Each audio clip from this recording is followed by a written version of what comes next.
Scizor does come in, and there is a Cradily in the back, so this is actually awesome for Arroh. Arroh can't really pivot out of this matchup, just going to have to try to stay in, but you will get Protect Shields out of it. Exactly. I fully expect Arroh to give up the lead here and maybe bullet punch down with the Scizor, because this is the boogeyman. This is the threat right here to that Cradily sweeping the back line. But let's see how it all plays out. We do get that automatic Protect Shield in the Sky Attack, and here comes the Night Slash. Night Slash is going to be coming through. No Protect Shield. Looks like Arroh is just going to want to soft lose this matchup, get that Protect Shield. The Night Slash lands. Here comes a swap into his own Shadow Scizor. Actually, looks like he clicked on it, but then it didn't register, so he changed his mind and actually is taking this next Night Slash on his Altaria. He thought about it, right? He wanted to pull the swap, but instead lets the lead go, brings out his own Shadow Scizor, but Jacoloco's ahead, so he might need to shield here and then bullet punch down. Yeah, this is super clunky for Arrow here, giving up the Protect Shield, and Jack's Shadow Scizor is pretty healthy. Here comes the swap into the Lickitung,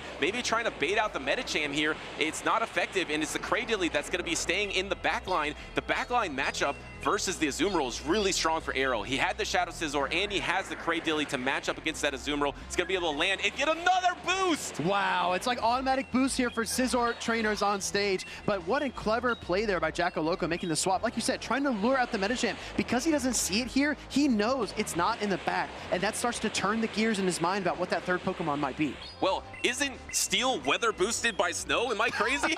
Yeah, it is. That's what's happening here in Toronto on a snowy day. I don't usually experience snow, so I forgot for a second. Here comes the farm down. Was that a bullet punch farm down? Now you have all this energy, the Azumarill in the back. You can peekaboo, bring in your own Shadow Scizor. No, instead just bringing in the Shadow Scizor to soak it up. Ooh, I like the blind Night Slash here, and all the pieces are falling into place for Arrow because he's able to pick up this KO. I think he can even get to another charge attack here against the Azumarill, and then he's got his Grass-type Cradily in the back. And that's enough chip damage to make sure that the Grass Knight plus Acid is going to be able to knock out the Azumarill. Here comes the swap. No, actually he wants to throw a bullet punch before he reduces the attack by switching on that Scizor. Just trying to min-max his damage there. Yeah, and I think at this point in the game, you wouldn't have time to get back to your switch timer either for a late game catch. So it does make sense for Arrow to do that, to get as much damage as possible. He needs this Azumarill within Grass Knot range, and he's got to get to 2 Grass Knots before the second Ice Beam is ready. Well, you need to go for a Rock Tomb bait here, because if you don't bait with the Rock Tomb, and that he does actually Protect Shield here,